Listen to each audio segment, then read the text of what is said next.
Fraternal saludo, un abrazo grande para todos ustedes.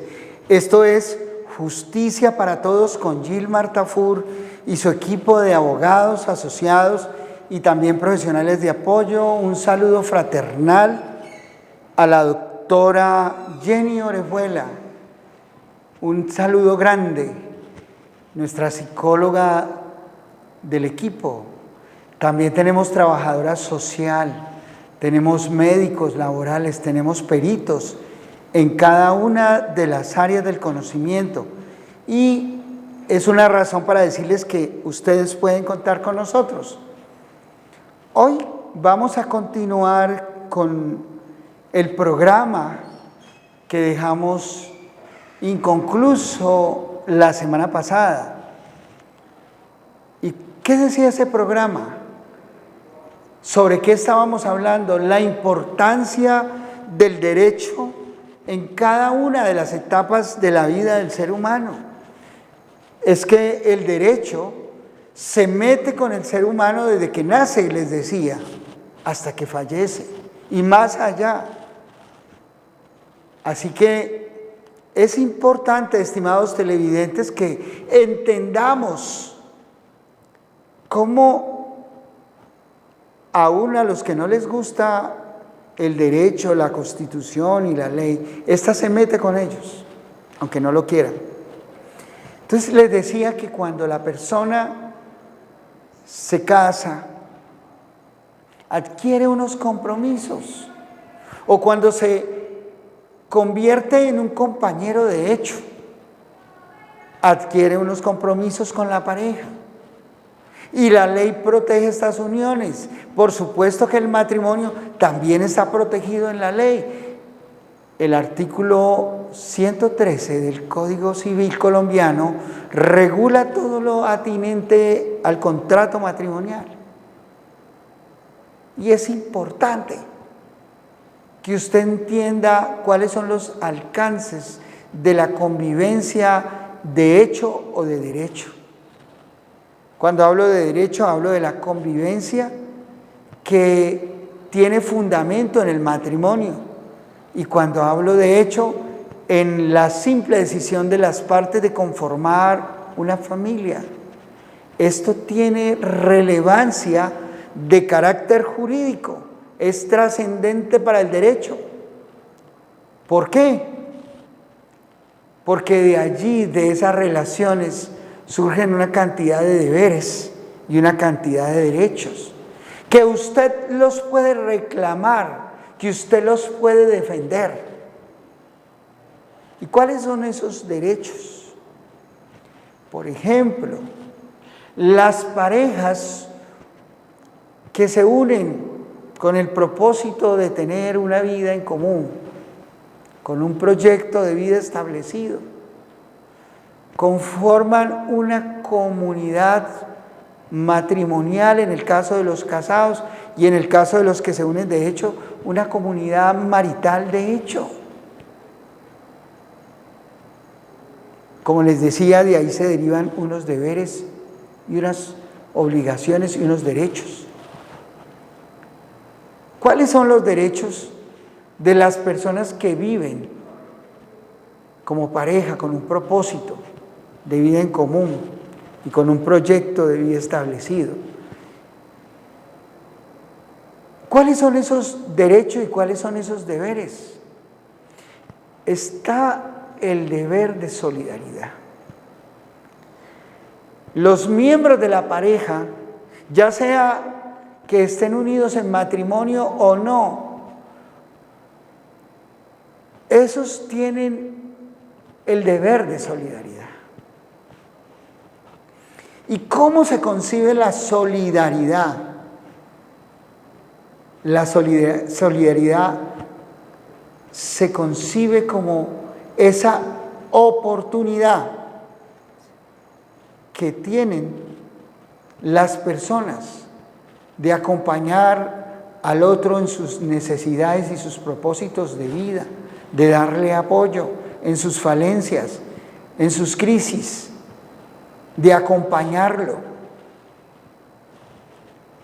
Eso es lo que se llama solidaridad.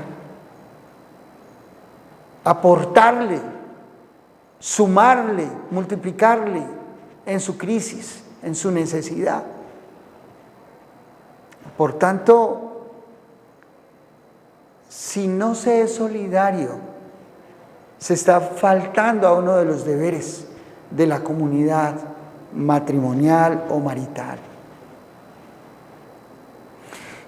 Y eso podría constituir una de las causales de ruptura en el matrimonio,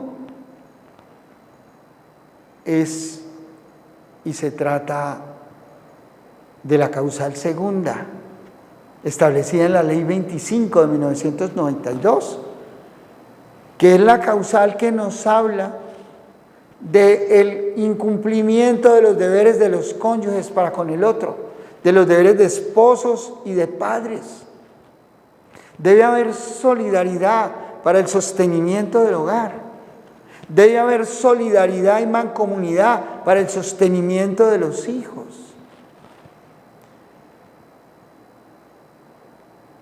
Ese deber de ayuda mutua nos habla de la solidaridad, pero no solamente entre los casados, sino también entre los que viven en unión libre y conforman una unión marital de hecho.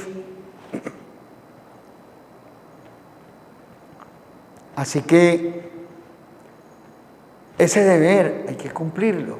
El deber de socorro y ayuda mutua que está asociado a la solidaridad.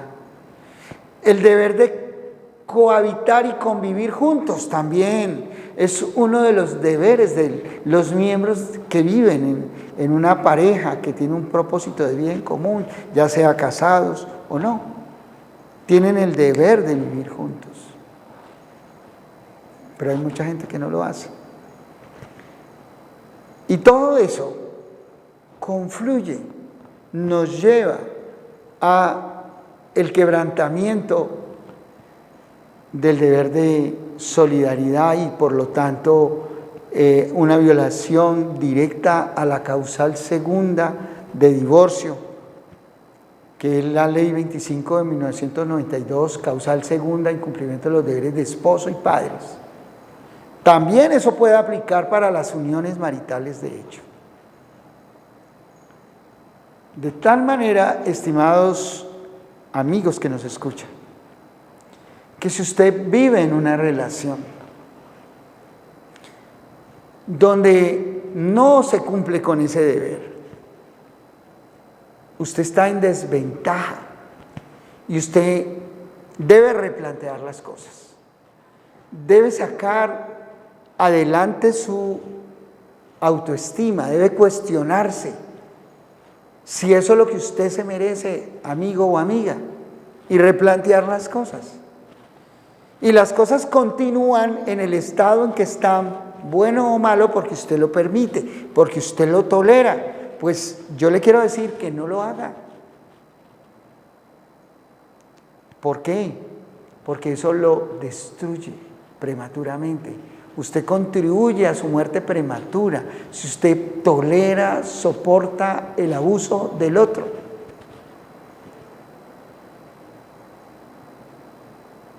Por supuesto que la causal tercera de divorcio que nos trae la Ley 25 de 1992, hablando de que el derecho se mete con el ser humano en todas las etapas de su vida,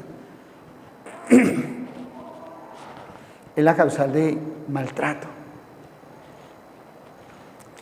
Y este tema del maltrato tiene muchas aristas, pero no solamente lo puede sufrir la mujer, también lo sufre el hombre y también los niños al interior de la familia. Y ese tipo de conducta no debe ser soportada, no debe ser tolerada por los miembros de la familia, por los cónyuges, por el cónyuge que es víctima del maltrato. Hay muchos tipos de maltrato. El maltrato físico, que son las agresiones en el cuerpo de la otra persona, que es objetivizada para materializar sobre ella la furia. el resentimiento, la venganza, la frustración, el dolor. Y ese tipo de maltrato físico lo puede recibir el hombre, la mujer o los hijos. Y igualmente constituye una causal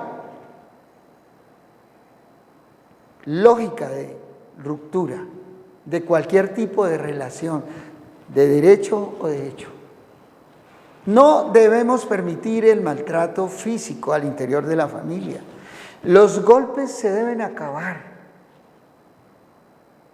Y el maltrato físico llega hasta la opción que tienen los victimarios de quitarle la integridad, menoscabarle la integridad física al otro, al estado más grave, que es quitarle la vida. Pero eso pasa porque usted lo permite, porque usted permite que ese tipo de sucesos de violencia física se vayan acumulando hasta que se convierten en una composición mayor de la frustración del ser que ejerce la violencia frente al otro. Es muy relevante el maltrato contra la mujer, el maltrato de género, porque son muchas las mujeres que son víctimas de maltrato físico en Colombia y en Cali y en el Valle.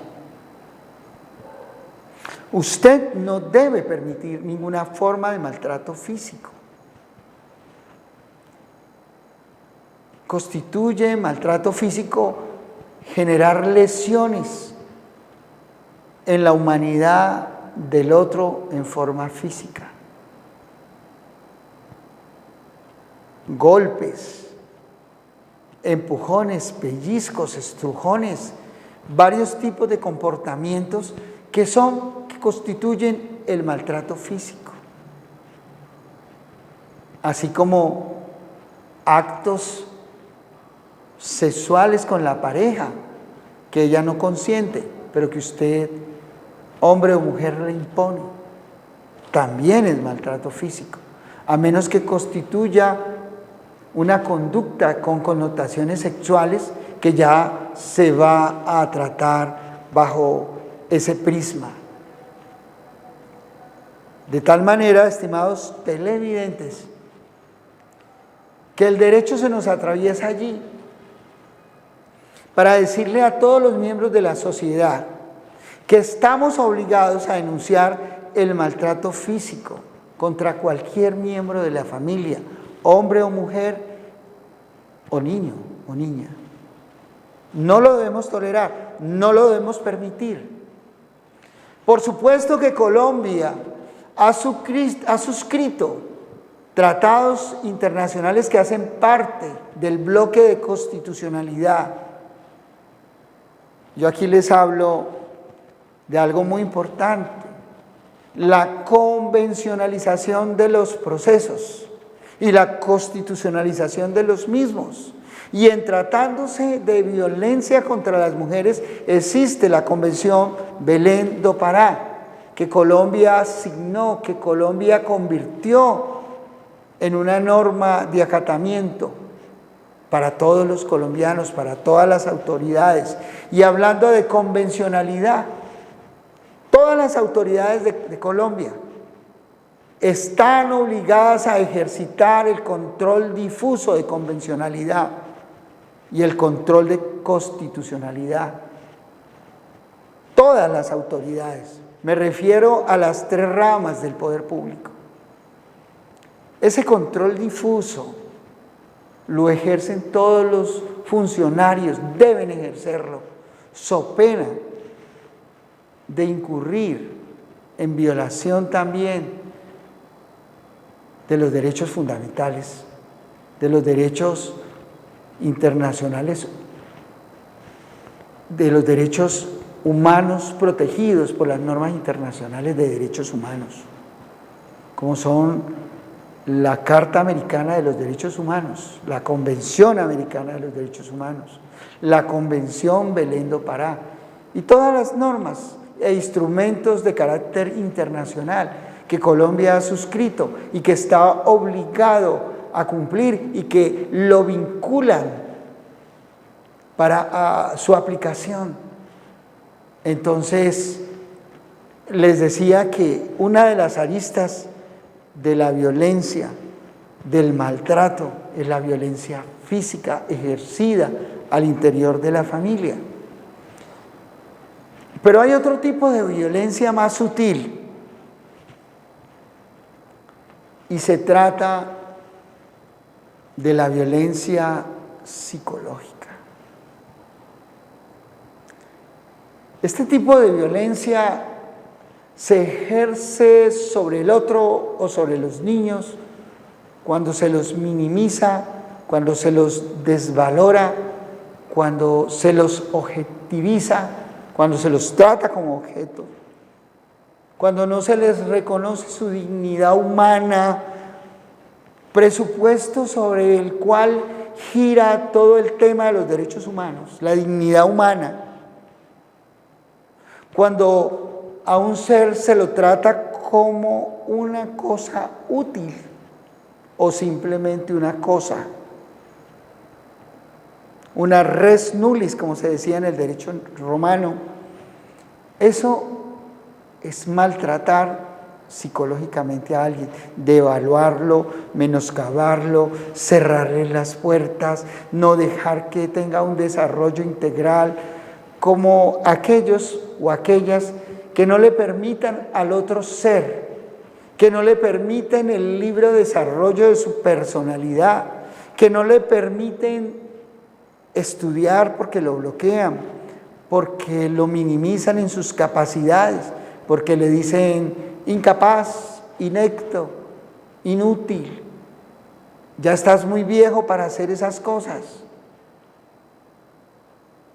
Entonces, el maltrato psicológico devalúa a la persona humana.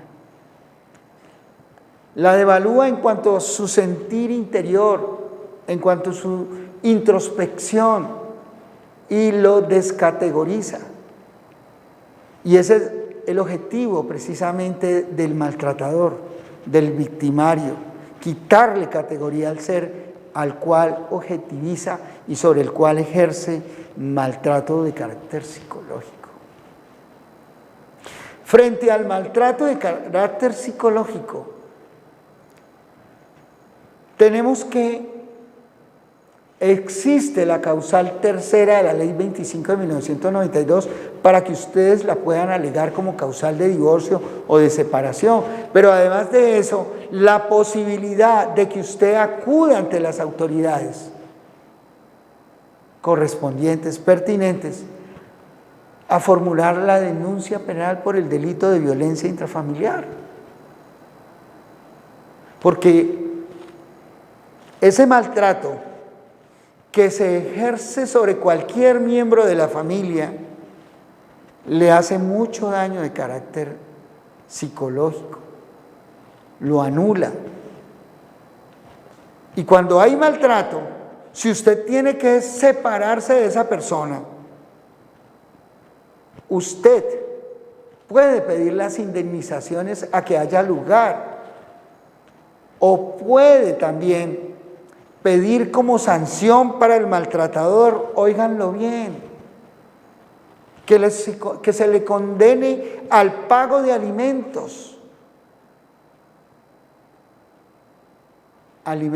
congruos, como indemnización por la violencia ejercida durante la vida matrimonial o la vida marital. Ahora, ¿por qué no pasa que la gente solicite alimentos? ¿O por qué no pasa que la gente solicite indemnizaciones? Recuerden ustedes que el matrimonio en su esencia es un contrato, y el cónyuge maltratador incumplió con uno de los objetivos de la vida matrimonial o de la vida marital, que era vivir en armonía, que era construir felicidad, y dañó a la otra persona y le causó un perjuicio, y en el efectivo caso de que se demuestre el perjuicio de carácter moral y psicológico, entonces habrá lugar a la indemnización. De allí tan importante el concurso de nuestro equipo de peritos. Ahí puede ir usted donde la doctora Jenny Patricia Orejuela para que le haga las valoraciones correspondientes, para que diga en qué sentido y cuánto es su sufrimiento por el hecho de la conducta maltratadora de su cónyuge. Cuando me refiero a cónyuge, me refiero a hombre o a mujer. Y cuando se es mujer, las autoridades están obligadas a aplicar un enfoque con perspectiva de género. Es decir, deben mirar a la mujer en su condición de mujer con condiciones de vulnerabilidad y aplicar criterios de diferenciación en el trato y en las decisiones con el objeto de protegerlas. Así que es importante que usted capte este mensaje. Allí, en pantalla, hay unos teléfonos, el 315-528-1453, 315-528-1453, es el teléfono de Gilmar Tafur Abogados Asociados, 884-3306. Usted puede escribir a estos teléfonos, llamar a estos teléfonos, escribir al WhatsApp, pedir su cita y va a tener el concurso de todo el equipo de apoyo, el equipo de peritos expertos en cada área del conocimiento legal. Pero hoy estamos viendo cómo se atraviesa el derecho en cada momento de su vida, en cualquier circunstancia, siempre va a estar el derecho. Cuando usted empieza a laborar, el derecho se metió con usted. Y cuando usted construye una sociedad, una comunidad de bienes y termina esa relación, usted debe partir esos bienes, debe disolverse la sociedad conyugal y hacer la liquidación pertinente o correspondiente. Es importante que usted lo haga. ¿Por qué? Porque todos los bienes habidos dentro del matrimonio hacen parte de la sociedad conyugal, así como las deudas y las obligaciones. Y entonces, si usted no hace un alto para decir esto se acabó legalmente, y el alto se hace con el proceso de nulidad del matrimonio o de divorcio o de cesación de los efectos civiles o declaración de existencia de la unión marital de hecho, entonces todos los bienes y deudas lo afectarán. Es una razón más que suficiente para que usted en el lugar donde está reflexione, replantee y diga, es necesario que yo haga lo que tengo que hacer. ¿Y qué tiene que hacer? Bueno, si se acabó la relación, entonces usted no se quede ahí, termínela legalmente, porque las cosas en el derecho se deshacen de la manera que se hacen, y la manera como se deshace es acudiendo a los tribunales, a los jueces. En el caso de las uniones maritales de hecho, usted debe agotar el requisito de procedibilidad, esto es, acudir a un centro de conciliación para reclamarle a la persona sobre esa unión marital de hecho y esa sociedad patrimonial de hecho. Recuerde que tiene un año para solicitar la declaración de existencia de la unión marital de hecho. Si deja pasar un año, le caduca la acción. Usted tiene que ser sabio o sabia y prudente y ejercitar las acciones de manera oportuna. ¿Por qué? Porque las acciones en el derecho, las acciones legales en el derecho tienen un tiempo de prescripción y un tiempo de caducidad. Y está establecido en la ley que usted solo tiene un año para alegar la existencia de la unión marital de hecho. Es decir, que si usted vivía con alguien en unión libre, como llaman, usted debe inmediatamente iniciar los trámites para que se declare la existencia de la unión marital de hecho y pueda reclamar los derechos que le corresponden, derivados, relacionados, vinculados con esa unión.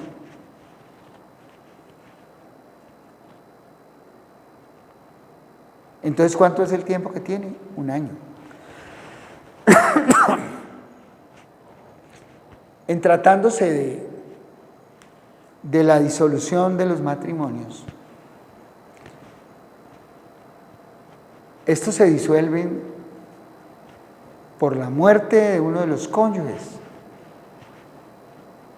por la nulidad de la cesación o el matrimonio, del contrato matrimonial, la nulidad del contrato matrimonial, ya sea civil o ya sea religioso. Se puede anular por la vía civil ese tipo de contrato. Usted debe ser diligente, estimado oyente, televidente, para poner las cosas en su justa dimensión. Si usted tiene un estado de hecho de separado, un estado civil de hecho de separado, pues demuéstrelo y tramite el divorcio. Cuando han transcurrido más de 2 años de separación, existe una causal automática, que es la causal que permite que usted alegue el divorcio o la cesación por estar separado por más de 2 años sin reconciliación alguna. Es muy importante tener en cuenta esta última palabra, reconciliación, porque es que si usted se separa y ya va a cumplir los 2 años de separado, pero vuelve y se junta con la persona, entonces interrumpe el término de separación y vuelve a contarles y se vuelve a ir. Entonces, si usted se separó, hágalo en serio, para que pueda alegar la causal octava. Pero además de eso, hay 9 causales más, hay 9 causales en total, establecidas en la Ley 25 del 92.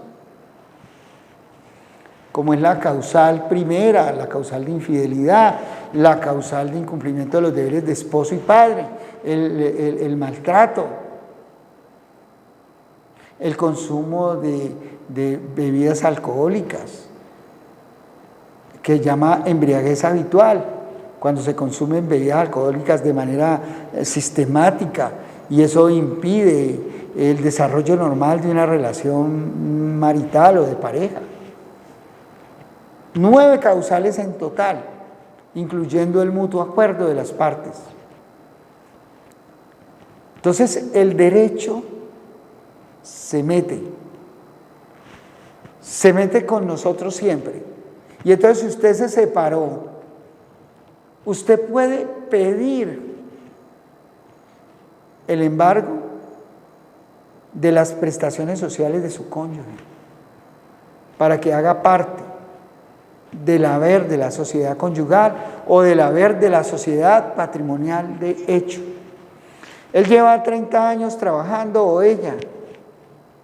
Entonces usted se separó, inmediatamente el abogado pedir la medida cautelar, pedirle al juez que decrete el embargo de todas las prestaciones económicas de ese cónyuge. El embargo de los bienes. Ahora bien, alguien me preguntaba, ¿hasta cuándo se tiene derecho a hacer uso de esa facultad de administrar los propios bienes y decidir sobre ellos? Y hay una respuesta clara. Hasta el momento en que se decreta la disolución de la sociedad conyugal.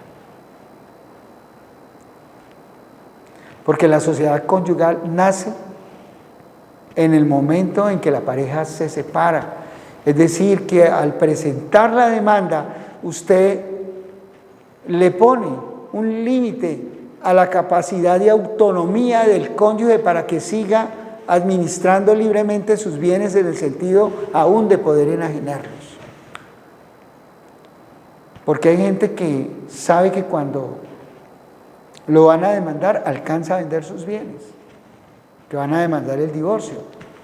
Pero hay otros que los demandaron y vendieron los bienes, esos bienes tienen que volver al haber de la sociedad conyugal. No al haber del cónyuge que estaba como titular de ellos, sino al haber, al patrimonio nuevo que se constituye, que es el patrimonio de la sociedad conyugal. Esto es muy importante que lo tengamos en cuenta, porque esto es justicia para todos con Gilmar Tafur y sus abogados asociados.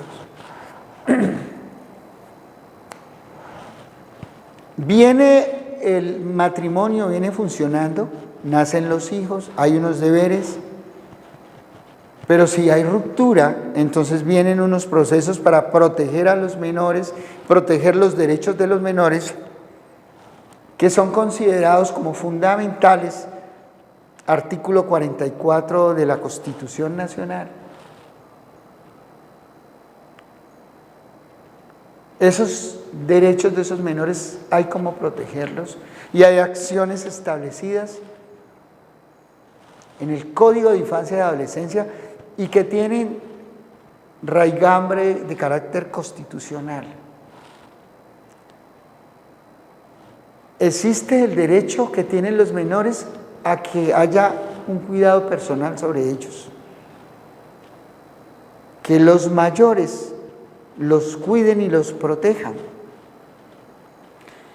Existe el derecho de los menores a tener un padre que ejerza la custodia de ellos, que ambos padres tienen el derecho a la patria potestad a menos que sean privados por un juez de la República a través de una sentencia que les priva o que les suspende la patria potestad.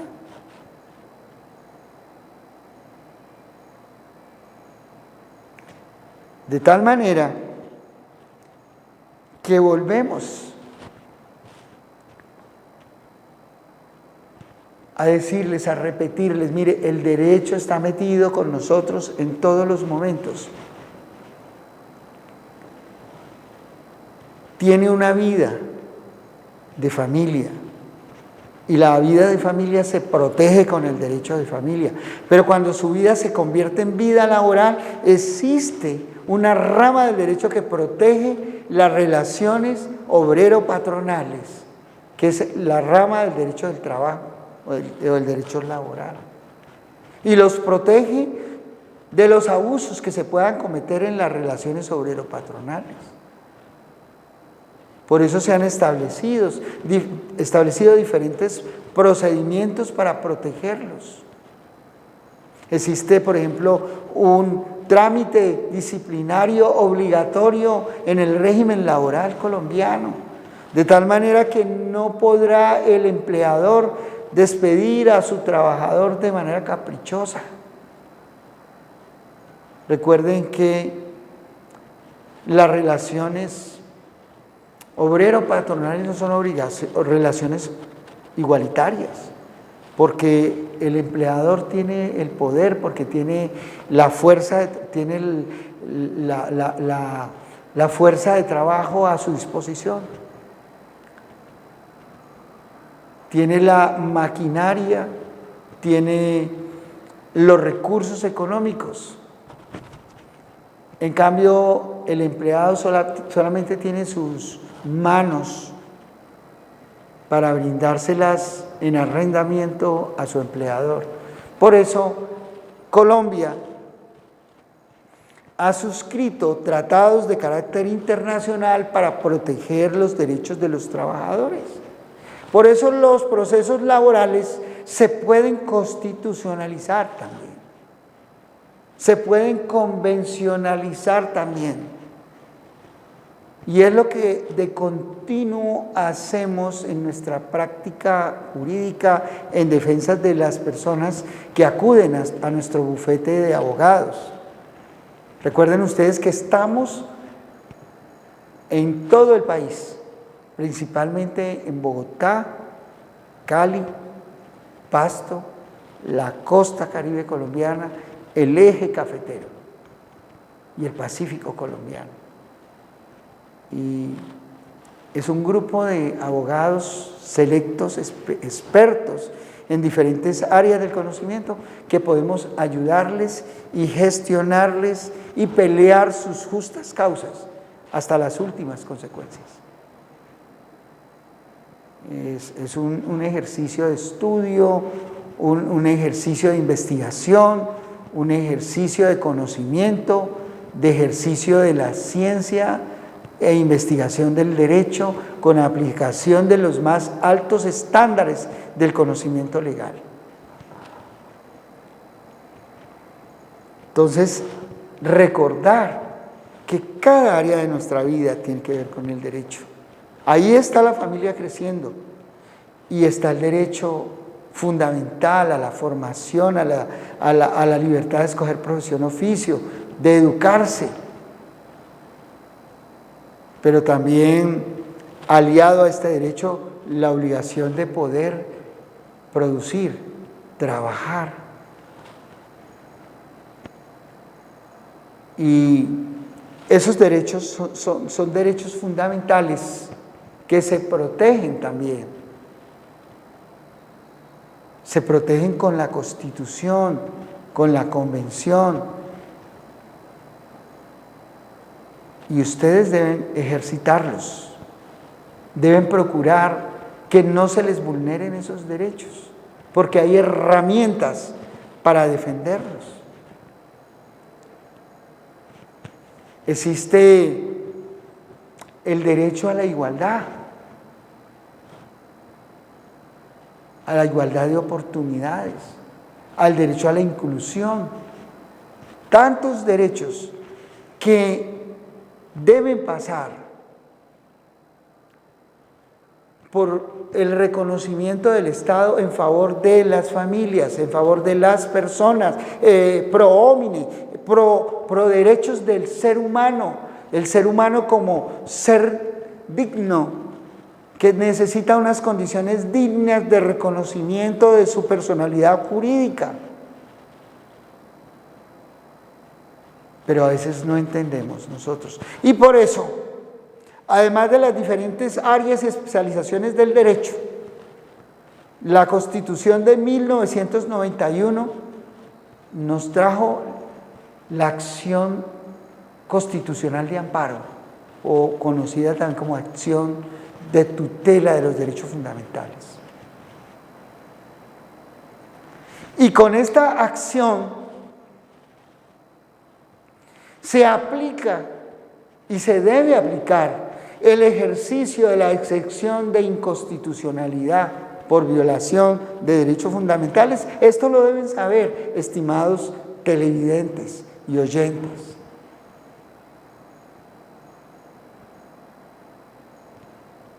Y lo deben saber para que protejan esos derechos y no permitan que se les vulneren. Unos teléfonos claves: 315-528-1453.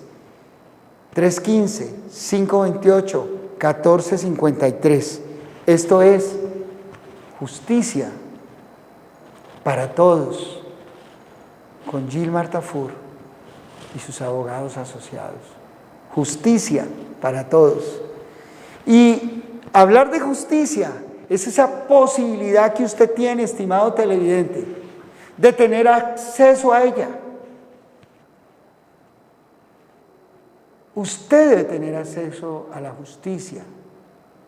Y eso de tener acceso a la justicia significa que usted pueda acudir a los tribunales. Desafortunadamente, mucha gente no puede obtener el reconocimiento de sus derechos precisamente porque el ejercicio de la búsqueda de la justicia tiene costos. Y a veces el Estado a las personas más vulnerables no les puede garantizar el acceso pleno a la justicia porque desafortunadamente los recursos de la Defensoría Pública no alcanzan para proteger adecuadamente a las personas que demandan justicia por parte de la Administración de Justicia, pero también por parte de las autoridades administrativas, que en una u otra manera deben contribuir a la protección de los derechos humanos fundamentales. Y para ellos, para todos, pero especialmente para las autoridades administrativas y las autoridades judiciales, existe la posibilidad de que se ejercite sobre ellos la presión para que ejerzan el control difuso de convencionalidad. Es decir, que si hay una ley o una norma o una decisión que viola derechos fundamentales, que ellos no apliquen eso, que lo suspendan y que apliquen el derecho convencional, que apliquen el derecho constitucional, que apliquen la posibilidad de proteger al ser humano que está siendo vulnerado por cualquier autoridad en Colombia. Además es un mandato de la Corte Interamericana de Derechos Humanos, que obliga, en mi criterio, a las autoridades de Colombia. Y aunque no hablamos mucho de que las normas convencionales son superiores a las normas constitucionales, es el mismo artículo 93 de la Constitución Nacional que les da peso a las normas convencionales y a las normas del derecho internacional humanitario de los derechos humanos, o a las normas internacionales del derecho de los derechos humanos. Así que es importante entender y captar lo que les estoy presentando en esta noche, que el derecho se mete con nosotros todos los días, todos los días. Cualquier actividad que usted haga tiene que ver con el derecho. Por ejemplo, si usted es comerciante, usted tiene que cobrar IVA, tiene que declarar. Todos los colombianos pagamos impuestos. Y si usted cobra el IVA y no lo paga, usted se mete en un lío penal. Usted puede ir a la cárcel. Si usted tiene que declarar renta y no declara, pues entonces usted se mete en otro lío, le ponen una sanción y las sanciones son altas. Así, mis estimados televidentes, que hay muchas áreas del derecho que a veces requieren un conocimiento especializado y que nosotros podemos perder por ignorancia, porque mi pueblo perece por falta de conocimiento y la ignorancia de la ley nos sirve de excusa. Así que si usted tiene un conflicto en su empresa, un conflicto en su familia, un conflicto con el Estado, ha sido vulnerado en sus derechos, usted no se quede inane, no procrastine. ¿Por qué? Porque le caduca sus derechos, porque los puede perder, porque hay términos de caducidad para reclamar. Usted actúe, consulte. En la vida cotidiana, Ahí conocimos el caso de un muchacho que va a un centro comercial y se le cae un exhibidor encima y le rompe la cabeza y lo deja con un trauma cráneoencefálico. Pues él debe saber que hay unas acciones indemnizatorias por una responsabilidad civil extracontractual, porque él no había hecho un contrato con ese almacén de donde se desprendió el elemento de publicidad.